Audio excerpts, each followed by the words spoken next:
Ce matin, on va aussi continuer notre série qu'on a commencée il y a 15 jours. Alors pour ceux et celles qui auraient loupé il y a 15 jours, une grande nouveauté, puisque maintenant on a un replay des prédications. C'est surtout pour les personnes qui ont loupé, hein, et donc vous avez une session de rattrapage. Et, il y a 15 jours, on a commencé une série, si tu peux mettre le premier visuel, qui s'appelle Piliers, parce que nous croyons qu'en ce début d'année, nous devons établir des piliers solides de notre Église. Amen. Et on veut l'établir parce que ce qui est extraordinaire, c'est que ce qu'on établit dans notre Église, on l'établit aussi dans notre vie. Ce qu'on établit dans notre vie, on l'établit aussi dans l'Église. C'est vraiment extraordinaire, cette relation. Et donc Déborah nous avait partagé justement sur la Sainte Seine il y a 15 jours. On a commencé en tant qu'Église à prendre le repas du Seigneur tous ensemble. Et je crois, Seigneur, que tu vas faire des choses extraordinaires à travers ça. Et on se réjouit de prendre ces temps maintenant régulièrement, ensemble, en tant qu'Église, en tant que famille de Dieu. Amen.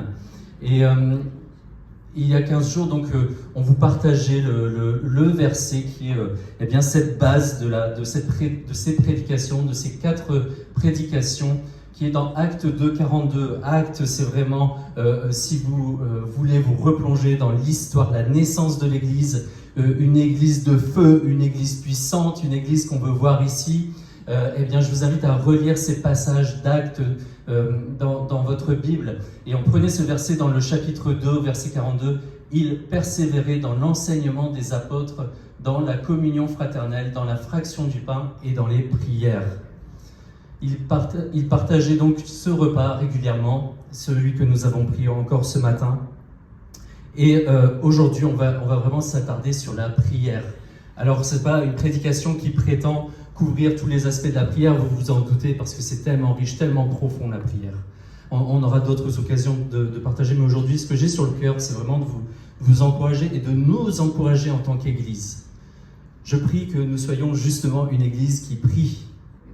Une Église qui prie, ça ne sert à rien sinon de faire quoi que ce soit s'il n'y a pas la prière.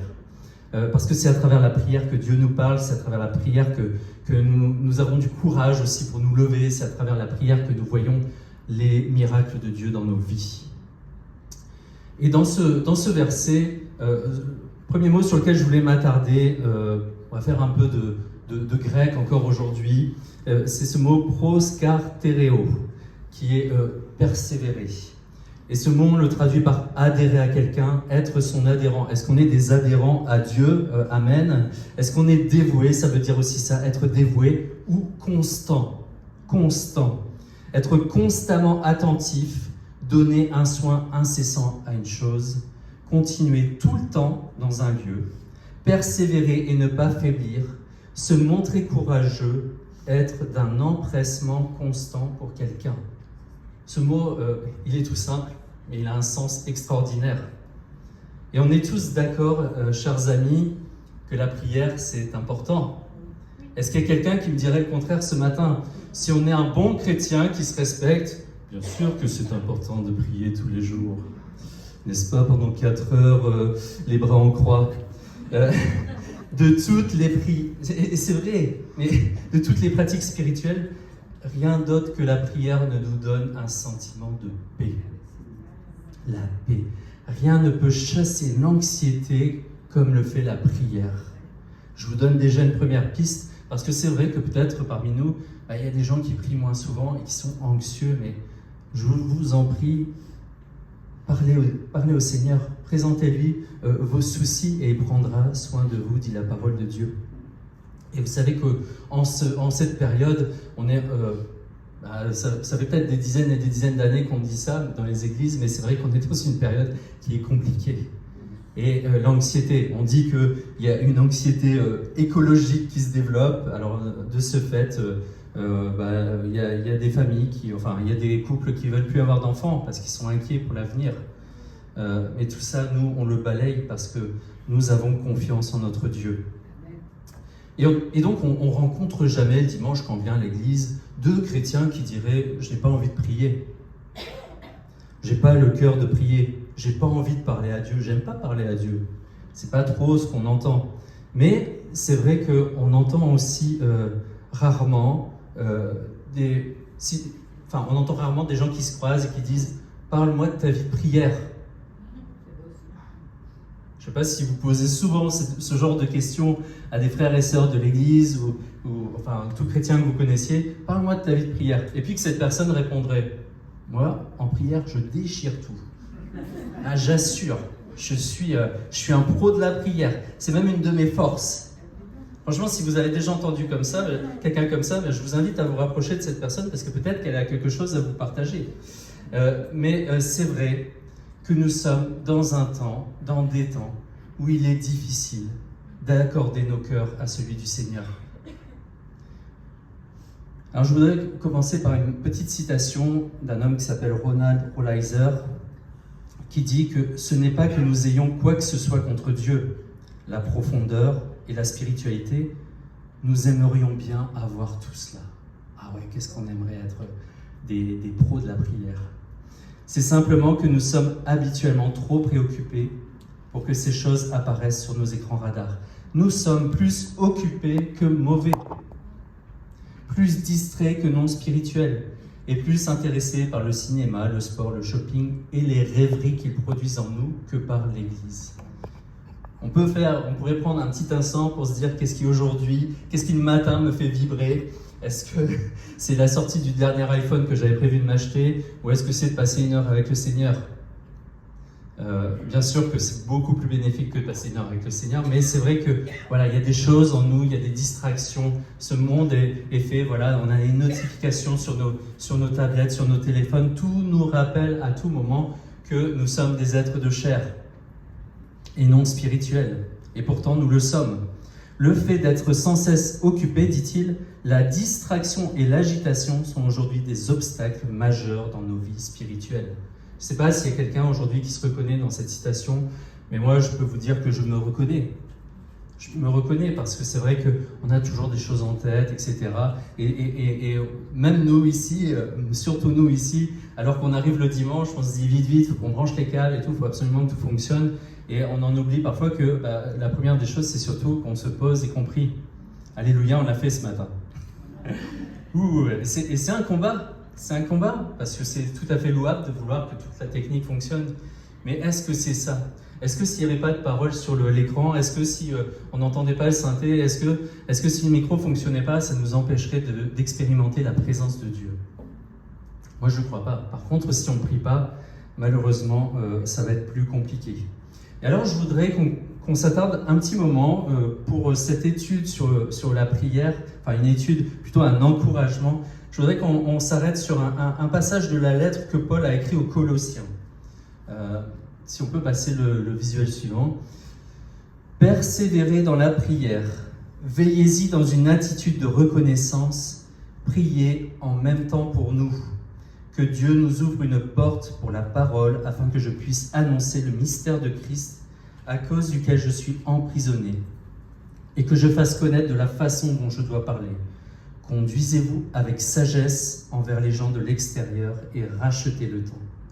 Que votre parole soit toujours pleine de grâce et assaisonnée de sel, afin que vous sachiez comment il faut répondre à chacun. Amen. Amen. Et on va se baser sur les différents points que j'ai soulignés dans ce texte pour être encouragés ce matin et encouragés dans les jours, les semaines et les mois qui viennent à être des hommes et des femmes de prière. Et alors le premier point, c'est l'attitude. L'attitude. Alors vous allez me dire, de quoi tu veux parler? L'attitude, est-ce qu'il faut prier les genoux sur la tête et les mains en l'air? Ah non, c'est pas possible. Est-ce qu'il faut se mettre à genoux, debout, assis, couché? C'est pas de ça dont je veux parler, c'est vraiment l'attitude intérieure. Et ce qui est amusant avec ce verset qu'on vient de lire, c'est qu'il y a exactement le même mot qu'on retrouvait déjà dans Acte 2, où Paul s'adresse aux Colossiens et dit « Persévérer dans la prière ». C'est l'attitude que nous sommes censés avoir dans la prière, c'est la persévérance. En grec, on l'a vu, le mot persévérer donc signifie continuer à faire quelque chose avec un effort intense, malgré les difficultés. Continuer ou persister, persévérer dans la prière. C'est vraiment un message fort que Dieu nous donne à travers ces versets, un encouragement, une direction. Et quelque chose d'important qu'il faut vraiment qu'on retienne. On ne prie pas uniquement quand on le sent, quand on en a besoin. Il y a quelqu'un qui a éternué, alors je le redis. On ne prie pas uniquement quand on le sent ou quand on en a besoin. C'est vrai que c'est facile de prier quand tout va bien. C'est vrai que c'est facile aussi de prier quand... Enfin, facile. J'ai des soucis, j'ai des problèmes d'argent, j'ai ceci, j'ai cela, donc on a des sujets de prière. Mais quand il n'y a pas tout ça, est-ce qu'on est capable de prier? Est-ce qu'on est capable d'être dans la louange alors qu'il y a des grandes difficultés dans nos vies? Parce qu'on continue de croire que nous avons un Dieu qui est extraordinaire, un Dieu qui est merveilleux, un Dieu pour qui rien n'est impossible. Et donc, si nous sommes dans la voiture, en ce moment j'ai le plaisir de faire de la route, eh bien prions. On dit souvent j'ai pas le temps. J'aurais bien prié, mais en fait j'ai pas le temps, je travaille, il y a les enfants, il faut que je dorme, il y a Netflix, et j'ai pas le temps. Et si on faisait le bilan chaque soir avant de nous coucher de ce à quoi on a passé du temps, et combien on a passé de temps avec le Seigneur, c'est un peu comme sur les téléphones, il me dit chaque semaine combien de temps j'ai passé sur l'écran. C'est une catastrophe, hein. C'est une catastrophe, tout ce temps qui est volé. D'ailleurs, dans le verset aux Colossiens, il dit « rachetez le temps ». Rachetez le temps. Le temps, il est tellement précieux. Et donc, avoir cette attitude de persévérance. Je l'ai souvent dit, mais c'est vrai que le dimanche matin, on est tout feu, tout flamme, on est ensemble, et c'est pour ça que la prière de l'église, c'est important, parce que ça nous encourage aussi, ça nous soutient. Et puis, arrivé le lundi matin, le réveil sonne, 6h du mat'. J'ai des frissons. Alors je me mets sous mon plaid et puis est-ce que je vais prier? Ou alors est-ce que je me dis punaise, c'est vrai, j'ai une grosse journée aujourd'hui, j'ai des réunions, il faut que je commence à regarder. Ou alors les enfants, punaise, il faut que je prépare tout pour eux. Ou est-ce que je fais un mot que vous n'avez encore jamais entendu ici, la dîme de mon temps? Est-ce que je donne 10% de mon temps au Seigneur? Alors je ne parle pas sur les 24 heures, allez, on va décompter la nuit. Mais est-ce que je donne 2 heures de mon temps ou 1h30 de mon temps au Seigneur? Et il y a tellement d'opportunités quand on a le désir, quand on a vraiment ce désir de parler avec le Seigneur. C'est comme parfois vous êtes en voiture, vous dites « Ah tiens, je vais peut-être appeler ma femme, papoter avec elle. » Là, on a l'occasion d'être connecté directement, pas besoin de réseau. On est dans les voitures, on prie, on est au travail. Moi, parfois, j'ai une journée compliquée au travail. Eh bien, je vais aux toilettes. C'est pas que j'ai vraiment envie d'aller aux toilettes, mais je prie le Seigneur. Je prie le Seigneur qui vienne m'aider.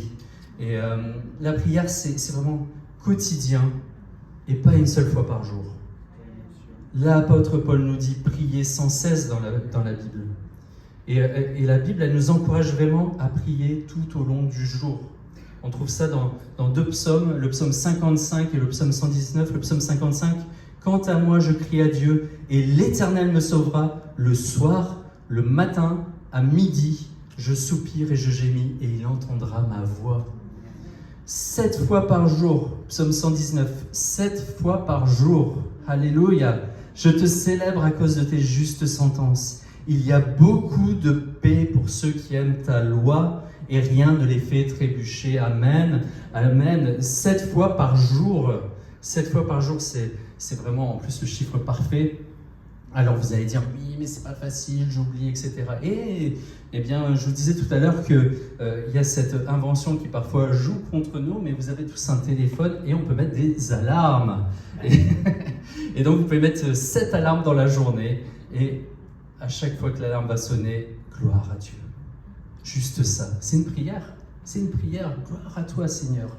Gloire à toi. On n'est pas là en train de se mettre à genoux à prier pendant une demi-heure, mais être connecté à notre Dieu.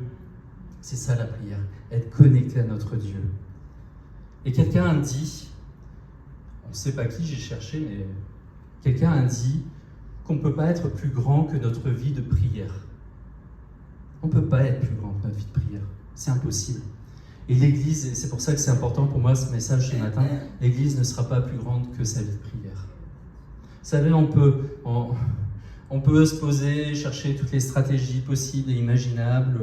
On va organiser des grands événements, on va louer des grandes salles, on va faire venir des prédicateurs, etc. Mais honnêtement, on peut les remplir ces salles. Et qu'est-ce qu'il en restera?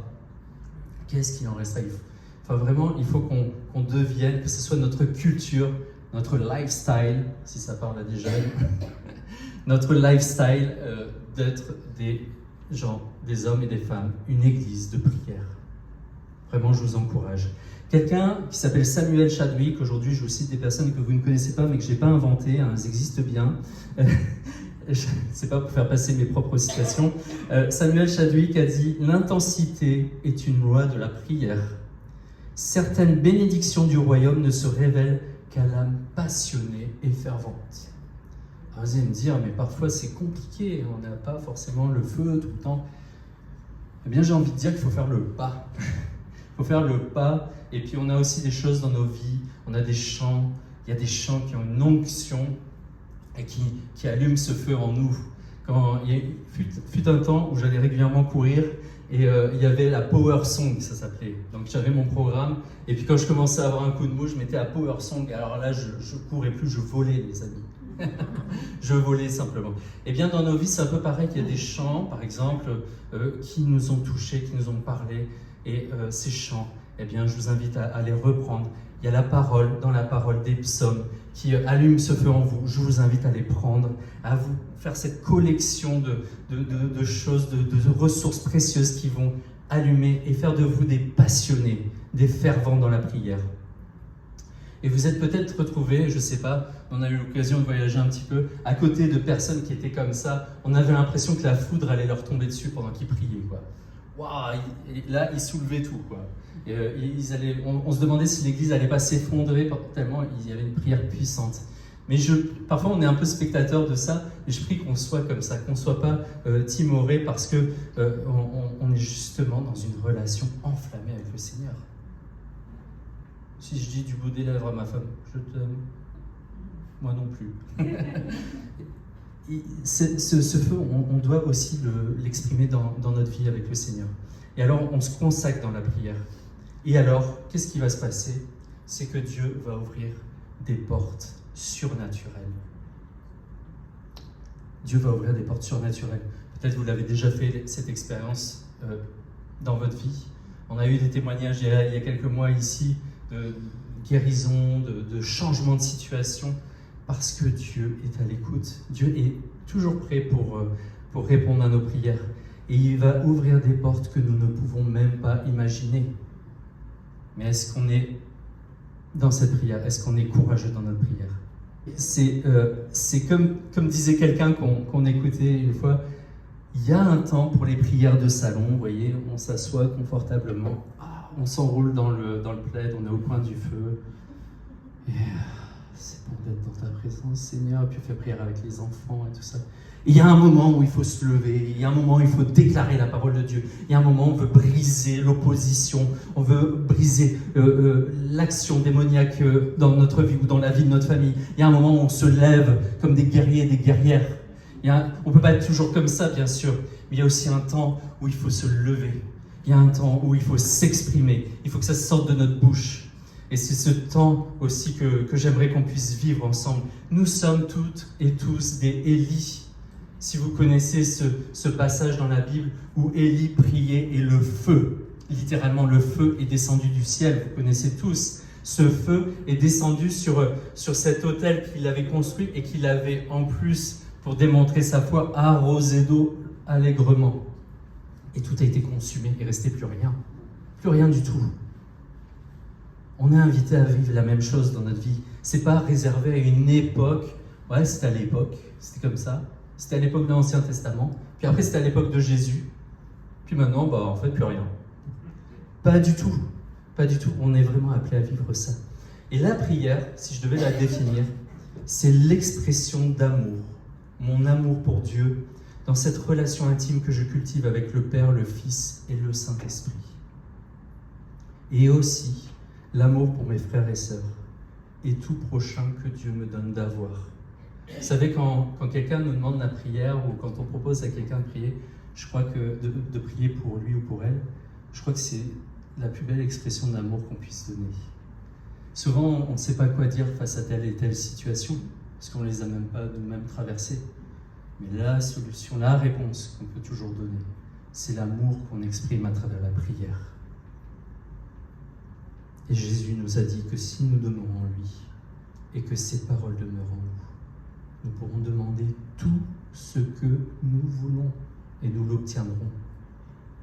C'est une promesse. C'est une promesse dans Jean 15 que je vous invite à garder sur votre cœur.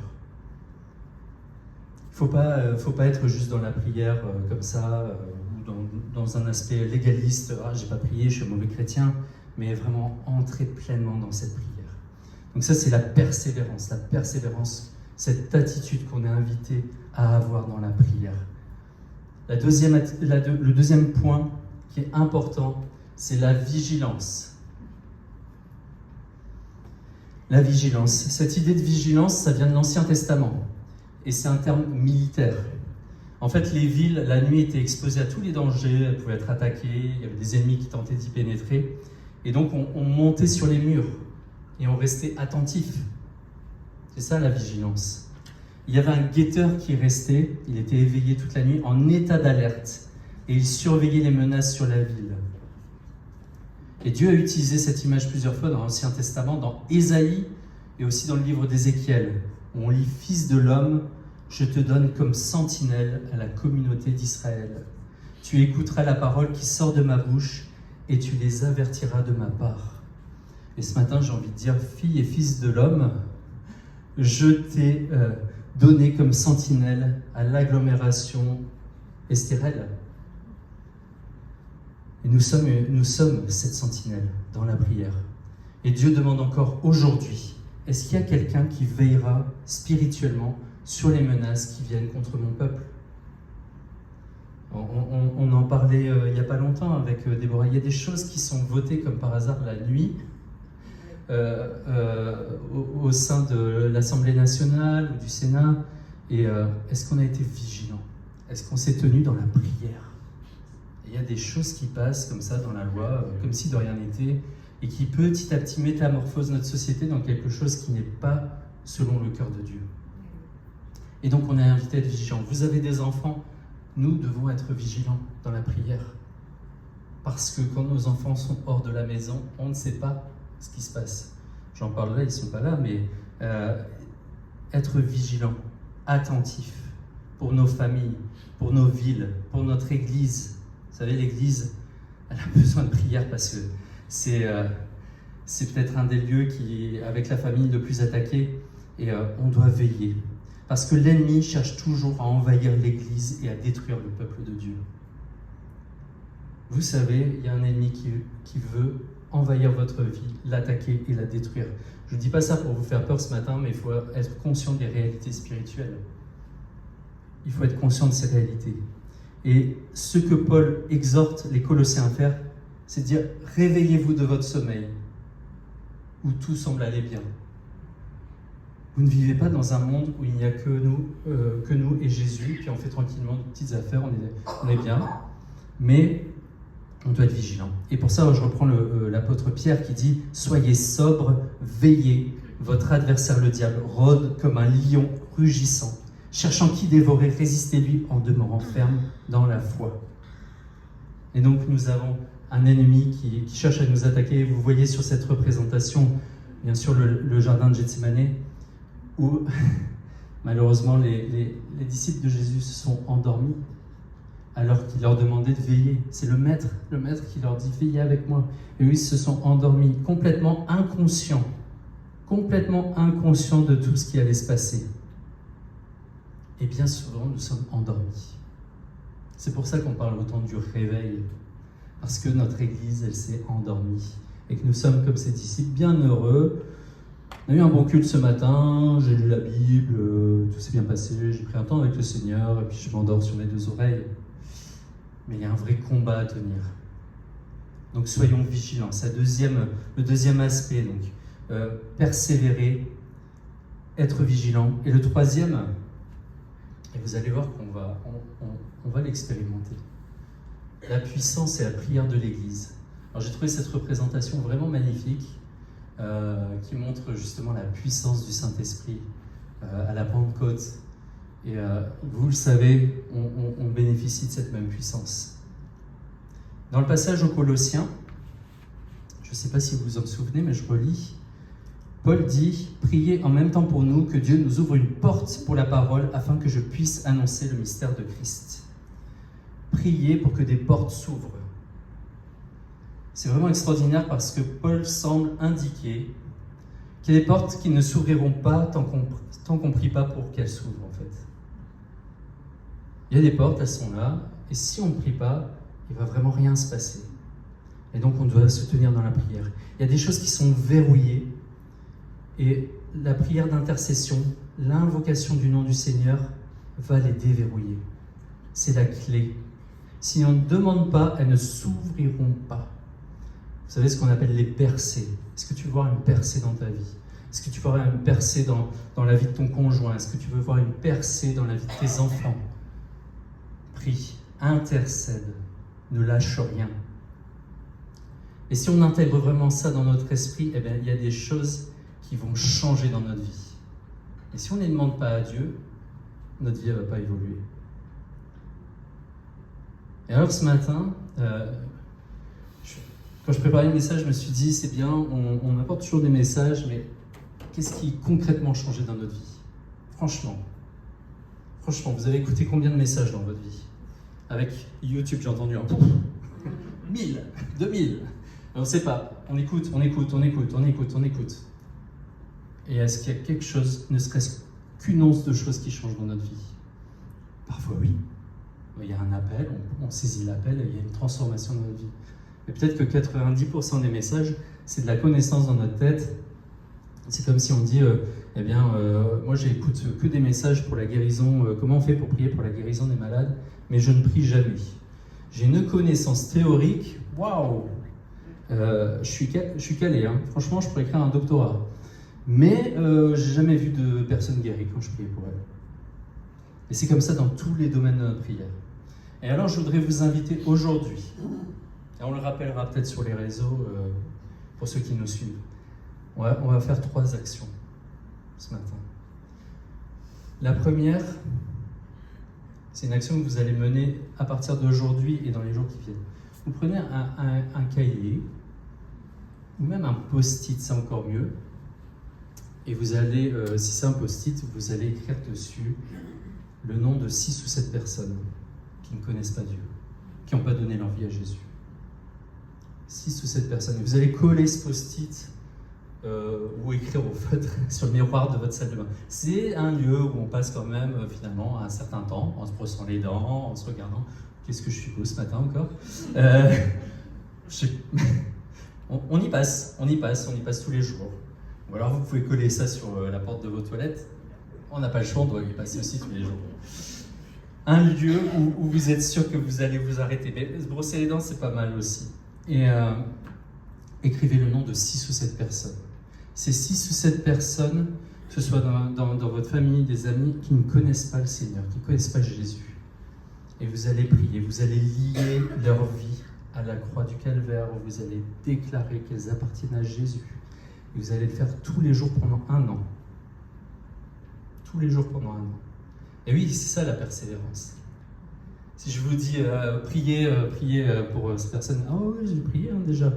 J'ai prié déjà. C'est bon. C'est une persévérance, il y a un combat, il y a des portes qui ne seront pas ouvertes si on n'est pas dans cette attitude. Et il y a une puissance en faisant ça. Je ne sais pas si certains d'entre vous ont vu le film War Room, et j'avais beaucoup aimé parce qu'elle écrivait, elle avait sa chambre de prière, elle écrivait tous les sujets de prière, et elle priait devant. Et quand c'était fini, quand le sujet pour lequel elle priait, c'était accompli, que Dieu avait entendu sa prière, elle le barrait.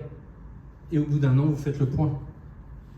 Est-ce qu'on aime un Dieu qui est puissant? Amen. Moi je crois qu'on aime un Dieu qui est puissant.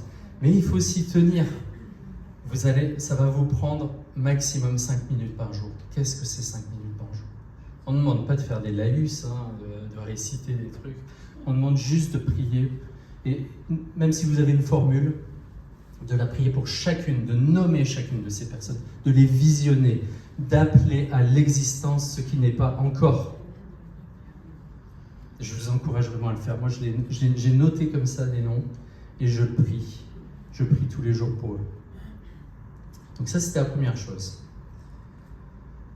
Dans un deuxième temps, je vais vous solliciter, je vais demander à Nico aussi, on n'a pas encore fini la prédication, mais on fait quelque chose un peu original, si tu veux bien jouer un petit peu au clavier pendant que...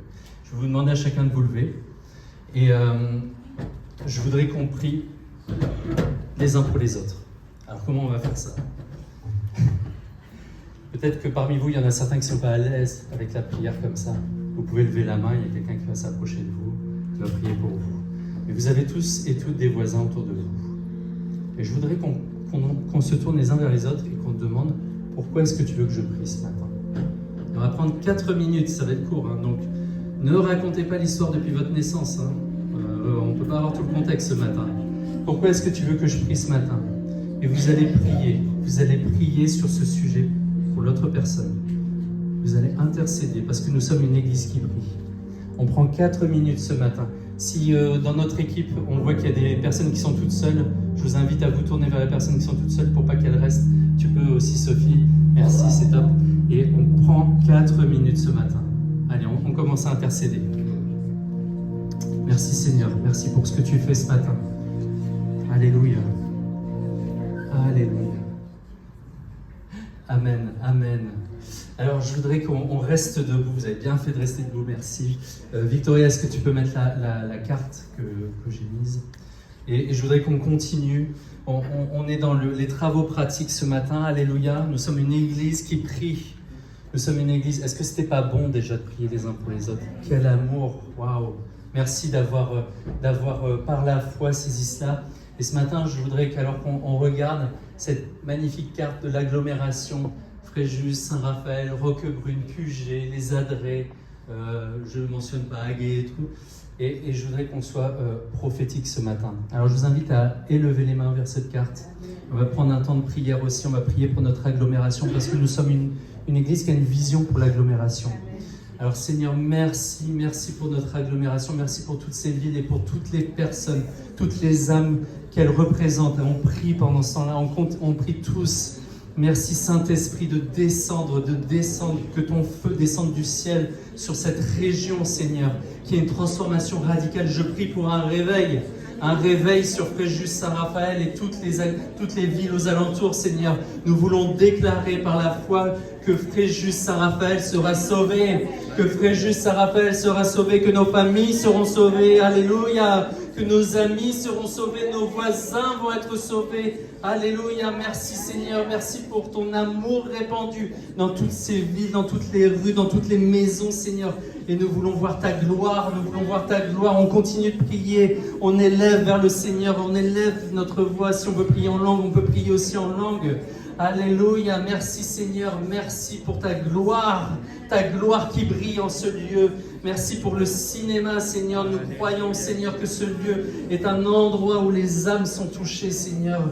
Merci pour tous les frères et sœurs de cette région, tous les chrétiens qui sont dans cette région, qui puissent toutes et tous briller comme un feu ardent. Alléluia. Nous déclarons que Fréjus Saint-Raphaël sera sauvé. Amen. Amen. Est-ce qu'on peut acclamer Seigneur ? Amen. Je vous invite à prendre place. On va conclure. Mais voyez comme c'est important de prier ensemble, de se tenir ensemble dans la prière. Amen. Et on veut être une église qui prie parce que déjà dans les actes, chaque croyant était fidèlement dévoué à l'enseignement des apôtres, on l'a vu. Leurs cœurs étaient liés les uns aux autres, partageant la communion et se réunissant régulièrement pour la prière. La prière, c'est vraiment ce qui va faire de nous une église forte. Ça va construire notre communauté. Elle favorise notre unité, notre esprit de communauté. Vous savez comment ça va vite les ragots, notamment dans les églises. Celle-ci, elle a pris la Sainte Seine, alors que bon, si tu savais, on prie les uns les autres, on s'aime, on se soutient, on s'encourage. Et je vous invite vraiment dans vos prières personnelles à prier pour toutes les personnes qui viennent ici. Elle nous encourage aussi à vivre une expérience collective de la foi. Moi, je vous invite aussi, si vous avez des témoignages, des choses qui se sont passées, de venir aussi le partager, parce que c'est aussi important qu'ensemble on fasse cette expérience, que Dieu agit au milieu de nous. ça nous transforme aussi. Ça nous transforme personnellement et collectivement que d'être une église qui prie. Elle peut vraiment nous amener à une profonde transformation personnelle. Parce que la prière, c'est vraiment se tenir dans la présence de Dieu. Et qui ne peut pas être transformé devant la présence de Dieu? C'est tellement puissant. Et donc on va avoir des guérisons, on va avoir des conversions. Mais il faut vraiment qu'on se tienne comme ça, comme une église qui prie. Ça va aussi avoir un impact sur la culture qui nous environne. Peut-être que vous pensez que le quartier où vous habitez, que la ville où vous habitez, il ne fait pas forcément bon vivre. Eh bien, tenez-vous en prière avec les frères et sœurs. Vous allez voir des changements dans nos quartiers, des transformations. La prière de l'Église, c'est aussi une arme puissante d'évangélisation. Souvent, on se demande comment on peut évangéliser, comment on peut parler du Seigneur, mais waouh, quand on est porté par toute une Église qui prie, c'est extraordinaire. On est soutenu pour donner notre témoignage, pour inviter aussi ici, parce qu'on sait que les personnes qui viendront vont recevoir aussi ce cadeau de la part de Dieu. Et enfin, un renouveau spirituel. J'en parlais tout à l'heure, le réveil. Le réveil. Vous savez, on n'est pas là simplement parce que c'est bien, parce qu'il faut avoir une église, parce qu'on s'ennuyait, je le dis souvent, on s'ennuie avec Déborah, et puis on s'est dit, tiens, on va ouvrir une église. Mais parce qu'en fait, on a reçu vraiment cette vision d'un réveil pour notre région. Vous pouvez trouver des cartes comme ça, on pourrait aussi la partager, mais prier pour notre région, déclarer le réveil pour notre région. Vous savez, les réveils dont on parle, qui ont eu lieu dans le Pays de Galles, c'est 100 000 conversions en quelques mois. Ça ne s'est pas passé comme ça, parce que d'un coup, le Seigneur a dit, aujourd'hui, c'est le réveil. C'est toutes petites églises, si vous alliez visiter, c'est toutes petites églises presque insignifiantes au fin fond de la campagne. Si vous allez visiter, vous dites, où est-ce que je suis? Et bien là, il y a eu le réveil qui s'est produit, les prisons qui se sont vidées, la police qui n'avait plus rien à faire que d'aller chanter dans les chorales de l'église. Alléluia, je les attends. J'espère qu'ils chantent bien quand même. Mais vous voyez, c'est parti de quoi? C'est parti d'hommes et de femmes qui se sont mis à prier, à prier, à prier. Ils ne faisaient rien d'autre que de prier. Mais ils priaient longtemps, ils priaient avec feu, avec persévérance. Et alors, si on veut voir cette transformation, vous savez, souvent on se plaint et tout, monsieur le maire, je l'aime pas. Prie pour lui. Notre président de la République, c'est pas facile, prie pour lui. Et on se tient dans la prière. Et on se tiendra dans la prière avec l'Église. On annoncera après quelque chose dans les annonces. Mais on veut continuer. Ce qu'on démarre. Je crois qu'aujourd'hui, quelque chose de nouveau démarre déjà dans cette Église. Amen. Et donc, pour conclure, je veux vraiment revenir sur cette idée que l'Église primitive, l'Église des premiers siècles, était profondément fervente. Fervente dans la prière, fervente dans l'adoration, fervente de la parole. C'est pas seulement un rituel du dimanche, c'était leur style de vie. Ils priaient avec ferveur, ils adoraient avec passion, ils s'accrochaient aux enseignements des apôtres comme si leur vie en dépendait. Est-ce que ma vie en dépend? Amen. Ma vie en dépend. Ma vie dépend de tout cela. Les érudits rapportent, les érudits, donc les scientifiques, etc., rapportent que l'Église primitive a pratiqué des réunions de prière quotidiennes pendant les 200 premières années du christianisme. Pendant 200 ans, l'Église, dès lors qu'elle est née, s'est réunie tous les jours pour prier. Combien de fois vivons-nous en dessous de cela? Combien de fois on laisse les distractions nous déborder? Et le livre des Actes est là pour nous rappeler que Dieu agit au travers d'un peuple qui lui est entièrement dévoué. Dans Acte 17, et ça nous parle aujourd'hui, les croyants avaient la réputation d'avoir bouleversé le monde. Waouh! L'évangile ne changeait pas seulement des individus, il transformait des villes entières.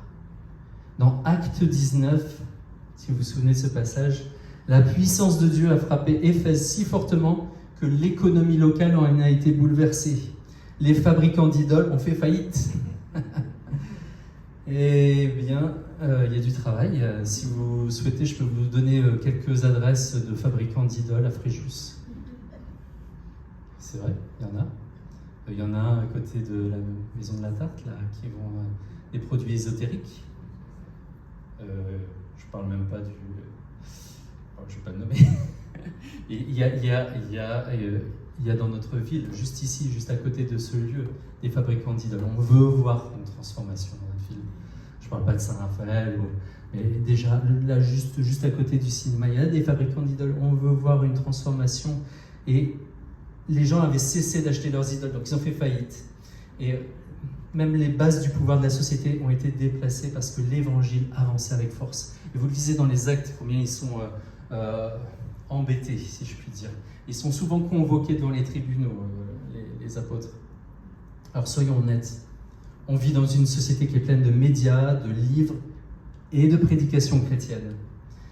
Mais où sont les villes transformées ?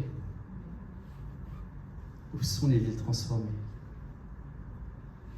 Moi, comme ça serait beau d'avoir des villes transformées à notre époque. Qu'on puisse dire Fréjus ou Saint-Raphaël sont connus pour leur réveil. Amen. Et Nico, si tu veux bien revenir, on va conclure. Ce à quoi je veux vous inviter, donc, il y a des actions concrètes. Je vous invite vraiment, quand vous allez être chez vous, à noter ce nom de 6 ou 7 personnes et vous allez prier pour eux. Vous allez prier. Alors les mamans, vous allez prier pour les enfants qui ne sont pas encore au Seigneur, parce que là, ça va tout retourner. Hein. L'autorité des mamans, là, je m'attends à ce qu'on ait des gros témoignages. Mais n'oubliez pas. Et ce que je veux que vous gardiez, c'est refusons de nous contenter. Refusons de nous contenter. C'est pas suffisant. C'est pas suffisant dans nos vies personnelles. C'est pas suffisant dans nos familles. C'est pas suffisant dans notre église. On se contente pas avec des bras, on se dit pas « super, il y avait 40 personnes, on est content. » Trop bien. On veut plus, et c'est pas tellement finalement le fait que la salle soit remplie, même si on croit que c'est un signe, mais c'est qu'il y ait vraiment une ardeur quand on prie tous ensemble. Et ce matin, je trouvais ça beau parce que je vous entendais chanter et ça faisait brûler mon cœur. Je suis infiniment reconnaissant pour tout ce que Dieu fait déjà à travers l'Église et dans notre pays. Mais je veux le dire haut et fort, il y a plus. Il y a plus. Il y a plus. Il y a tellement plus à disposition. Dieu a tellement plus à disposition. Mais si on pouvait avoir les yeux ouverts, notre cœur ouvert, notre intelligence ouverte, Dieu a tellement plus. On est mesquin dans nos demandes. On est tellement petit. Il y a plus à disposition. Et ne nous contentons pas d'une version édulcorée du christianisme. Ne nous contentons pas d'une version édulcorée du christianisme. Revenons à l'église des actes. Je veux vous appeler à un renouvellement et à une puissance fraîche du Saint-Esprit. Je voudrais qu'on ferme les yeux là, parce qu'on veut recevoir. Moi, je veux qu'on reçoive tous une puissance fraîche, une onction fraîche. Une onction fraîche du Saint-Esprit. Saint-Esprit, je te prie de venir maintenant, parce que nous voulons plus. Nous voulons plus, Seigneur, et nous le déclarons avec force. S'il faut taper du pied par terre, nous voulons plus. Nous voulons plus. Nous voulons voir ta gloire. Nous voulons plus. Nous voulons plus. Nous voulons être dévoués à la prière. Nous voulons être audacieux dans notre foi. Nous voulons être joyeux quand nous souffrons pour le nom de Jésus. Seigneur, on n'est pas prêt. Je ne suis pas prêt, moi. Alors, Seigneur, remplis-nous de cette onction fraîche pour que nous puissions être joyeux si nous devons souffrir pour toi.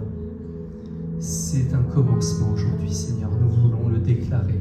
Il y a quelque chose de nouveau, à la fois pour nos vies personnelles, dans cette vie de prière, qui va être différente, qui va être concrète, qui va être persévérante. Et nous croyons qu'il y a quelque chose de nouveau pour notre Église et pour nos villes. Retrouvons la vie vibrante et remplie d'esprit que que Jésus voulait pour ses disciples. C'est pour cela que nous avons été créés, pour vivre une vie qui ressemble à celle des actes. On n'a pas été pour vivre une pauvre vie, une vie misérable, mais Dieu a infiniment plus pour toi. Il est infiniment grand, infiniment puissant, infiniment aimant. Et Dieu te dit aujourd'hui, j'ai plus pour toi. Auras-tu l'audace de demander plus? Amen.